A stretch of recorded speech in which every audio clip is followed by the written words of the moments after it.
Dragon Ball Z. Dragon, rock the dragon, come get it.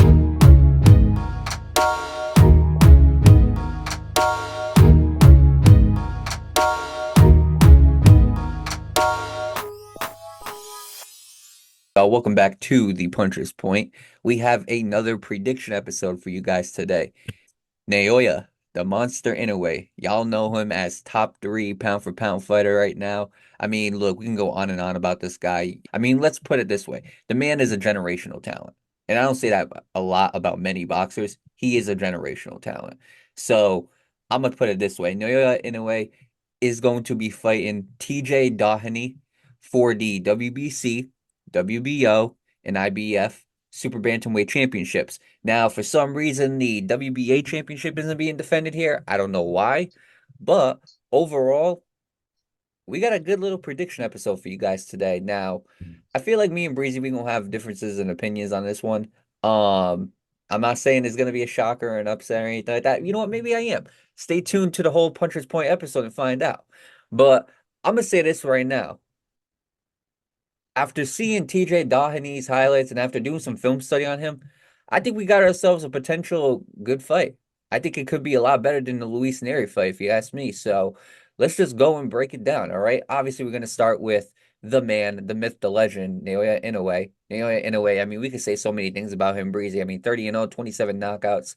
You know, we just going to keep it at that. How many champions consecutively he's defeated? He's had more 10-8 rounds in his career than 10-9 rounds. We can keep on going on and on about the guy, you know, but let's get to the strengths. First of all, the real question should be what is his weaknesses? Because I mean, if we're gonna talk about strengths, I mean, let's face it, Breezy, the dude's got it all. You know, fast hands, he's very strong, very calculated, very accurate, very precise. The guy's got great defense, great pressure. He can counterpunch you. He's got great footwork. Whatever you want from a boxer, he's got. So the strengths, I mean, they're all there, man. You know, I mean, this guy has got it all. And he's one of the very few fighters that you actually have to kind of dig deep and look into him to see what his weaknesses are. You really got to go and dig deep all the way back to the only guy who's really given him a competitive fight was Donaire in that first fight. And that was years ago. Ever since then, it just seemed like Naoya Inoue has been steamrolling the competition. However, in his last fight, we were shown that he is human. You know, he in the wise words of Rocky's trainer in Rocky 4, he's not a machine. He's a man. That's exactly what we got from Naoya Inoue when Luis Neri knocked him down in the first round. None of us expected that. He got knocked down, got back up, knocked down Luis Neri 3 times, and ended up stopping and ended up knocking him out. So I mean, you know, the guy's got it all, but he is human, and there are ways to beat him. And what I learned about Naoya Inoue is coming in, he dropped his hands during an attack. Now, usually that's fine for Naoya Inoue because he's so fast, he's so strong that not many guys are willing to risk it and attempt to punch him. But Luis Neri did. And he knew that he could drop his hand. And when he did, Luis Neri took advantage of that. And what happened? Naoya Inoue, like we said in that episode, he did the Michael Jackson Thriller spin, you know? So, I mean, he got back up, he won the fight, but that was a very rookie mistake from Naoya Inoue that it's a mistake that I feel like he has made before in the past. Now that you go back and you look at it, it's just he's been so dominant that not many people have caught on to it. Another thing about Inoue, the overhand right seems to land. When I was watching a lot of his fights that were competitive, or a lot of his fights where the guy had some type of offense, that overhand right was a punch that Naoya Inoue seemed to get hit a little bit with. Now, is it going to take more than an overhand right to beat Naoya Inoue? You're dang right it is, because he is Naoya Inoue. He is the monster for a reason. It's going to take a lot more than an overhand right to beat that guy. But that is a weakness, and that is something that I feel like TJ Doheny could take advantage of. Now, he lowers his head when going to the body. I remember before we started this podcast, me and Breezy just did a film study on Inoue just to see, you know, if we could find any weakness. And one of the weaknesses that we saw from a very, very long time ago, I told him, I said, if you go and you watch him punch the body, when he goes, and I'm not talking about like when he's in the middle of an exchange and he hits the guy in the body, because he does that very, very well. I'm talking about when he's not in the range to land one of those power punches to the body. I told him, I said, if you go look at him when he throws that straight to the body, he lowers his head a lot, and it's a resemblance to Earl Spence and the mistake he was making against Crawford when he would go to the body. Instead of him just throwing his arm and lowering his arm, he would kind of lower his whole body. And right there, if somebody gets into the range of that, they could land a good counterpunch on Inoue. And that's a position when he throws that punch, that's a position that it doesn't seem like a position that's very easy to recover if you were to get hit with the right shot. So that's definitely something that Inoue has to watch out for. He leans in too much sometimes, and that leaves room for error. Again, I mean, we've seen it before. The only fight that we can look at and we can see like a glaring weakness is the Donaire fight. Obviously, we can go to the Luis Neri fight and see the knockdown, but after that knockdown, Breezy, what did Luis Neri do? Nothing. So we have to go back to that Donaire fight when Donaire busted his eye open and he made it a very grueling war with Inoue in those World Series, in that World Series fight, in that finals of the World Series championships, or the Ali tournament fight, or Ali trophy, excuse me. Regardless, that's the fight I always go back and look at because nobody else has been competitive with him. What I noticed was, again, sometimes he kind of leans in too much and it leaves room for error. One of the other things that he does too is Inoue is very good at backing up and creating range, but sometimes I feel like he does it to the point where he kind of puts himself in a corner or he puts himself in a position where he doesn't have a lot of space. And TJ Doheny, or TJ Doheny, excuse me, he's the type of guy that's very good at closing that space. And I feel like in this fight, that could be something that TJ Doheny can target. Now, obviously, these are a lot of ifs because not many people can do that with Inoue. You know, not many people can strategize like that with Inoue. And on top of that, because Inoue is so dominant, not many people, the boxers who have that type of strategy, they can never actually execute it because he's that good. So, as far as the keys for Naoya Inoue, I would say my keys to victory would be control the pace, use your overhand straight, and use your leverage against them. Use his leverage against them. Because TJ Doheny has some of the very same weaknesses that Inoue does, which we would touch up on later. But that to me would be the two strengths right there. All Inoue has to do is be Inoue, and just limit those tiny, tiny mistakes that he does. And even those tiny mistakes, unless he gets clipped hard to the point where he gets knocked out or knocked down, I don't think they're going to be mistakes that are going to be that crucial. So I would say the two keys or the two biggest keys is control the pace, which is make it the fight that you want to make it. If you want to make it a counterpunch or a boxing fight, you do that. If you want to make it a war, you do that. If you want to be aggressive, do that. If you want to wait and counterpunch, do that. Control the pace of the fight and use Doheny's leverage against them. But I'm gonna pass it on to you, man. Give me some of your breakdown. Give me that breakdown of Naoya Inoue. And obviously, we talk about strengths. I would love for you to talk about some of the strengths. Obviously, there's a million strengths that you can give with Inoue. So I would say list like the top two or three. But any weaknesses that you have found with Inoue, please list them. Yeah, and you said them all. But now look, all jokes aside, all jokes aside, all jokes aside, all jokes aside. Yes, as far as what Naoya Inoue, his strengths is his pressure, power, obviously speed. Not only that too, but he has an underrated IQ. A lot of people don't really understand how quick that he can adjust. Even when he got dropped in that first round, Naoya Inoue got back up. And he brought the pressure to Neri, and then he ended up closing the gap and making Neri uncomfortable, which Neri was necessarily trying to do to Inoue. So not only that too, Inoue can use your own game plan against you. He can counterpunch. Like I say, he has power in both his hands. Weaknesses, of course, like my bro Mario touched up on, is when you go into that body, he's dipping that head in. There's times too where he leaves that hand down. And of course, when you do something for so long and you're able to get away with it, it becomes what, y'all, a habit. And because it became a habit and nobody was able to exploit that, he got away with it doing it so long as he did in his career until he came to that one point, which was his last fight, and he got dropped. So as far as Inoue just have to be himself, like Mario said. Obviously be timed, obviously be placed, be cold and calculated. Inoue can be dangerous when he's patient and he can be dangerous when he's aggressive. It just matters the amount of tempo that he's going to take it up against TJ Doheny. See, what I learned from Inoue too is that even if you try to push him up against the ropes and whatnot, he still has a slick way of getting out of trouble fast footwork, very quick on his feet. I mean, and if you seen it in the Donaire fight, the second one, you saw that speed and that athleticism and that counter punching on behalf.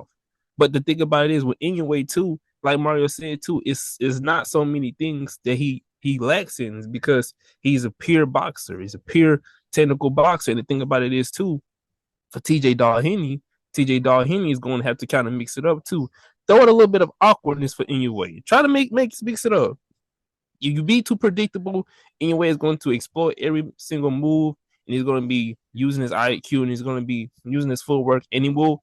Another thing too is cut the ring off. Inoue is really excellent at cutting that ring off. A lot of people don't give him credit for cutting the ring off. He did it really well against Stephen Fulton, and I believe that this is a really interesting fight, especially with Inoue's power, speed, and style, and his elusiveness. Not only that too, but Inoue tender does have some nice head movement. If Inoue could just clean up and polish up the little mistakes that my bro Mario touched up on, as far as going to the body, dipping your head in, dropping the hand, he'll be A-okay. Like I said, there's not many things you can say wrong with Inoue. Inoue's style is pretty much of a, very precise, like I said, cold, calculated, and he's always using his IQ. And the thing about Inoue too is that he's always looking to get up on the round. If you throw 2, he's gonna throw 3. If you throw 4, he's gonna look to throw more. So either way, Inoue is always looking and trying to find a way to make sure that he closes that round off and he's up on the cards. So that will be my breakdown of Naoya Inoue. Challenger, TJ Doheny, 26 wins, 4 losses. He's never been knocked out before. He's got 20 knockouts as far as the 26 wins that he's had. A former IBF Super Bantamweight champion. So we do got to take that into effect. This is another champion that if Inoue beats, that'll make, I think, I want to say 14 champions that he's beaten, which is insane. So let's get to the strengths. TJ Doheny, this guy's a southpaw, and he's got a very, very mean left. I mean, that left hand is a thing of beauty. When it hits, I mean, it hits, and he knows how to clip guys. He knows how to rock them. He knows how to knock them down. He knows how to hurt them. The other thing with him is he's a fast guy as well. I mean, on the feet, he's got very quick feet, and he's good at charging forward. This is the type of guy that doesn't want to get out of your face, and he wants to basically let you know that I'm going to be in your face all night, and you're not going to get away from me. What I love about this fighter that I don't see from a lot of fighters, even the world-class fighters, is this.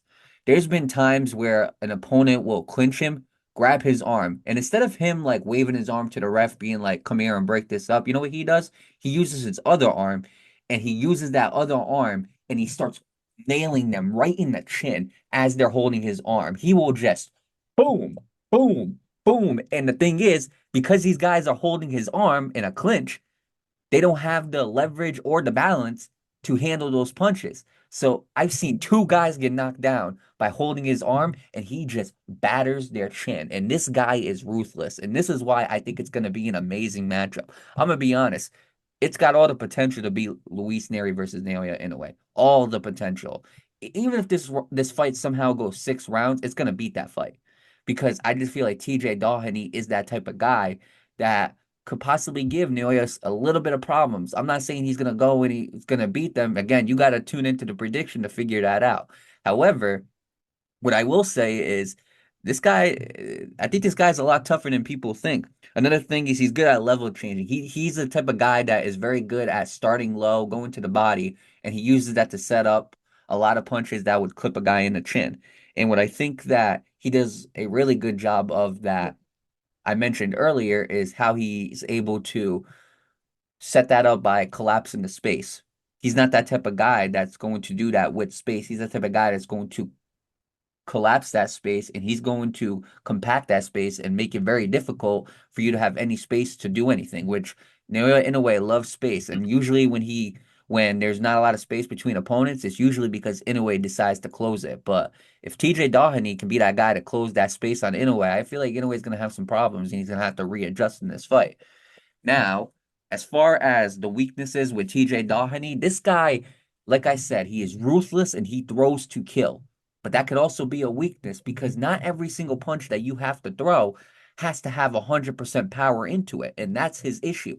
If you go and look at TJ Doheny's highlights, besides the jab, every single power punch that he looks to throw It looks like he's trying to knock somebody out, and you can't do that in boxing because there's something called energy and there's something called leverage, there's something called balance. And when you do that, you're sacrificing both of them. If I'm going into a fight, if me and Breezy are fighting, and every single power punch I throw a hook and I'm trying to like take his head off. If I can't do that, I'm wasting energy, I'm going on balance, and that's a perfect time for him to knock me down. I mean, that's something you can't do. You don't have to throw every single punch with 100% effort and energy. George Foreman won his second heavyweight championship that by not doing that. He put maybe 40%, maybe 60% of his power into those punches. And when Michael Moore got tired, he took advantage and put all the 100% right into that. He played it smart. And I feel like TJ Doheny is going to have to do the same thing. I know this is Naoya Inoue. I know that it seems like the only way to beat this guy is to knock him out cold. But that's very hard to do to a world professional athlete like Naoya Inoue. We say in boxing, anything can happen. So, could TJ Doheny clip him with the right punch and knock him out? Yes, but is it likely? No. So that's not the way you got to go into this fight thinking. You got to go into this fight knowing that you have to have a strategy to beat Inoue and you got to outbox him. I think that's the best way to beat him.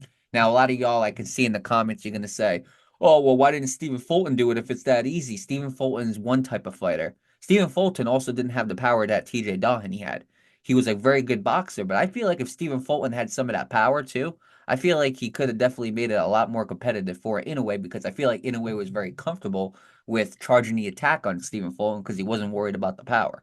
A lot of these guys, they got power and they got some boxing ability, but they don't have that type of boxing ability to where they can make it a threat for Inoue. And I believe that's why Donaire is his toughest opponent because at that time, Donaire was a very good boxer, but he could also pack a punch too. So TJ Doheny is definitely going to have to work on that. There's also other times where his footwork can be a little bit too sloppy. There's times where TJ Doheny he got quick footwork, he's good at charging forward, but the problem is sometimes I feel like when he misses those punches, his footwork he gets off balance and his footwork isn't what it's supposed to be. And I feel like for a guy like Inoue who's very good at counterpunching, that could be the downfall for him. The keys would be basically to use your jab and counterpunches, save your energy, don't go full power on every single punch, establish your right as much as your left. I mentioned earlier in the podcast that he is a southpaw, and southpaws are very tricky fighters. However, in Inoue's career, he's never had trouble with southpaws. He's had trouble with orthodox fighters, which is right-handers. So what you need to do is you need to make your right hand as much of a threat as your left hand. You're not going to beat him by being a southpaw. Obviously, he is one, but you're not going to beat him with your left hand. You have to do it with the right. And so I feel like he needs to establish that right early. He needs to put Inoue on notice early with that right. And I believe if he can do that, that also sets up a little more room for him to use more punches. Obviously, it's going to be really hard for him to beat Inoue. He's a very hard guy to fight. He's the Goku of boxing. That's the best way I can put it. He is the Goku of boxing. This guy is something out of a Dragon Ball Z anime movie or an anime show. And on top of that, Inoue has said, I still don't think I've reached my peak prime. So if this isn't his peak prime, I don't know what is, man. Like I'm at, if that's true and he's still got another level to go, I'm kind of scared to see what that level is. But you know what? Maybe this fight we're gonna see it. But all I know is this, man, this is gonna be a very tough fight for DJ Doheny to win.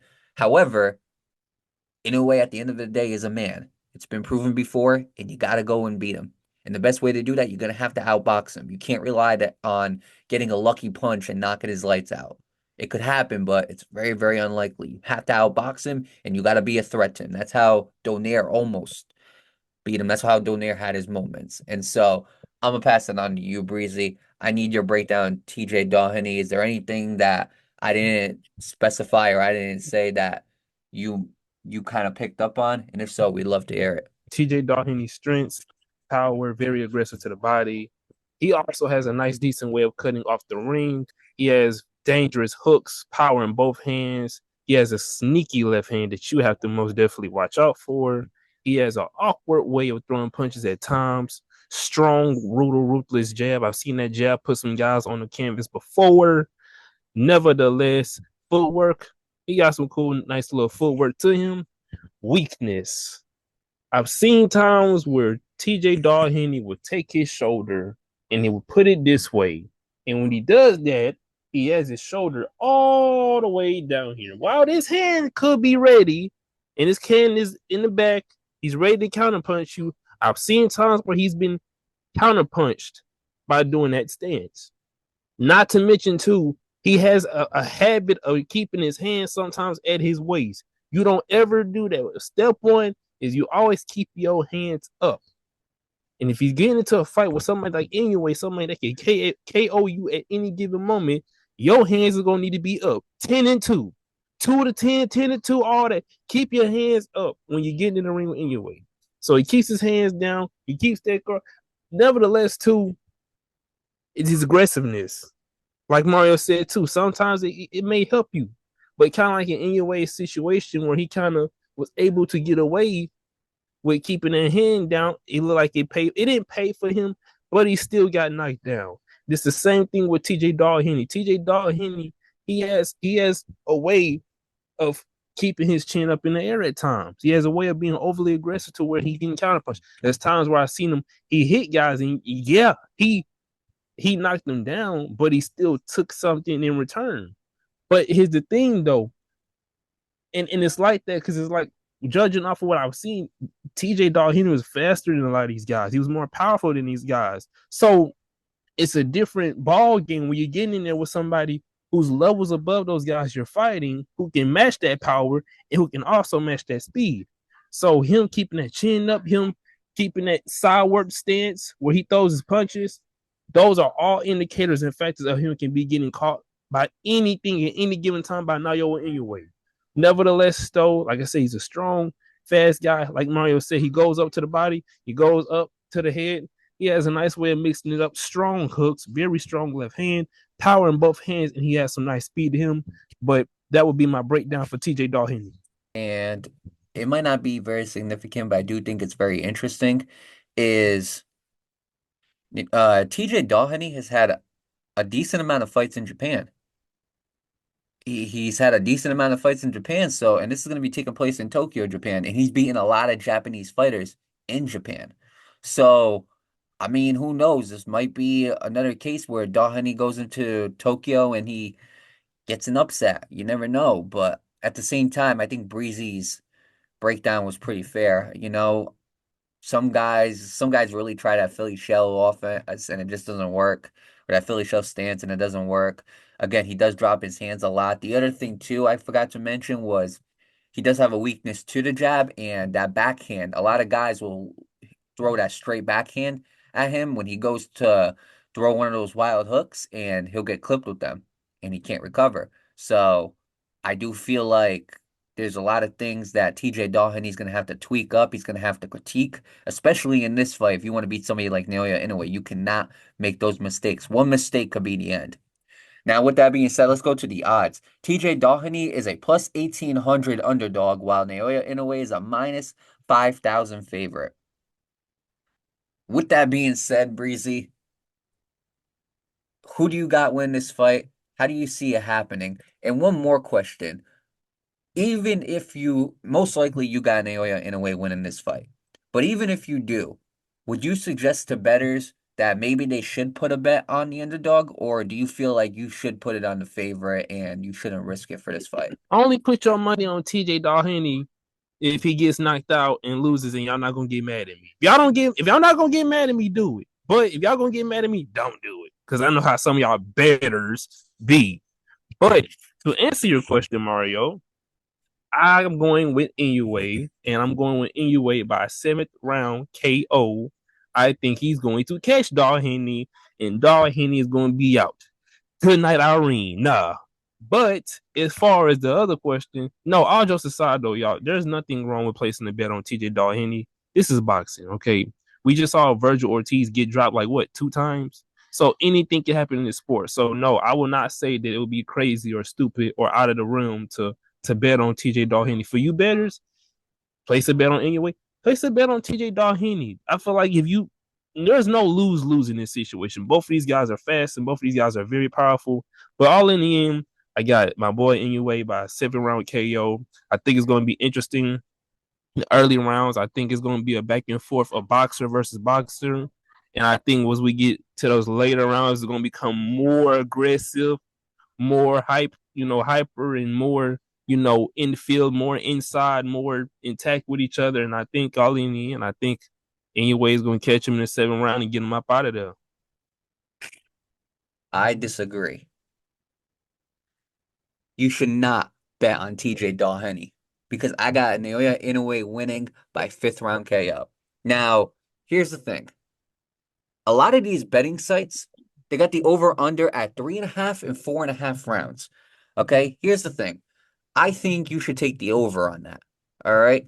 I do. I think you should take the over for that. And I think you should bet over 3.5, 4.5 rounds. I don't think Inoue is going to get it done in the round 3 or 4. I think it's going to be round 5 and on. It could be round 7, like Breezy said. I was very tempted to take round 6, but I do think that Inoue, he's not like Gervonta Davis where he takes time to kind of pick apart the weaknesses. If Inoue sees a weakness, he's going at it right away. That's the thing. He's going to knock you out right away. He's not going to wait to the 8th round. He's not going to wait to the 9th round, to the 10th round. He's going to do it right away. So I'm going to go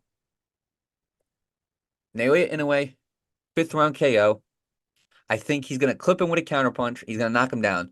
TJ Doheny is going to get back up. He's going to clip him. Naoya Inoue is going to be the aggressor. He's going to come forward. He's going to knock him down again. TJ Doheny is going to get back up. And then it's going to be a wrap. He is going to beat him up. I'll say TKO, but KO, TKO, whichever way you want to put it. I'm going to go 5th round TKO. Naoya Inoue knocks him down twice. 3rd time he does it, it's going to be devastating. It's going to be the ref stopping the fight. And kind of like the Stephen Fulton fight, he's just going to fall down due to the pressure. Notice Mario be predicting perfect when it comes to Inoue fights, and I predict perfect when it comes to Tank fights. Ain't that y'all? Have y'all ever noticed that? I just realized that he be getting perfect predictions on Inoue fights. I get perfect predictions on Tank fights. That's crazy to me. It just. Some of us just got our fighters. Some of us just know fighters like that. You know what I'm saying? Like that's you with Tank. That's me with Inoue. And I'm gonna say this right now. I truly believe it's gonna get past the 3 and 4th rounds. And if you go and think about the odds for the over under, they got -1. They got the +112 for FanDuel that it's gonna be over 4.5 rounds. They got the -102 for SBK, which is 4.5 rounds. 3.5 rounds for DraftKings. They got that at -135. So for y'all who don't really bet that much and bet now, they got -135 for 3.5 rounds. So for y'all that don't bet that much, let me break it down for you, okay? When you see minus, that's the favorable outcome. When you see plus, that's the underdog outcome. So a lot of these betting sites, they don't think it's going to get past 4 rounds. I'm telling you, it's going to go past four rounds. It's going to happen. And I'm just saying, y'all be prepared for that. I'm telling you, 5th round TKO. That's what it's going to be. I have a good feeling. 5th round TKO. Do not bet your money on TJ Doheny. If you want to go bet $5 in case the impossible happens, go right ahead. And this is not a slight to TJ Doheny. I do think TJ Doheny's got some very good boxing skills. And I do think that besides Naoya Inoue, he can make a very good fight for a lot of people. And this is going to be a good fight. But I'm just saying, come that 5th round, I think we're going to find out that TJ Doheny is not even a match for Naoya Inoue. I think Naoya Inoue is just going to put him on the canvas. But I could be wrong. For all we know, Breezy's prediction could be right. 7th round KO. But I think me and Breezy are both taking the least favorable outcome for the over-under, which I find very interesting. But with that being said, Breezy, you better at it than me. Tell your mamas, tell your girlfriends, tell your coworkers, tell your friends. The Puncher's Point is live and active. We on Mondays, Wednesdays, Fridays, sometimes Saturdays, and sometimes Sundays if you're even lucky. Y'all know what the deal is. It's the Puncher's Point. Make sure y'all stay on point with the Puncher's Point.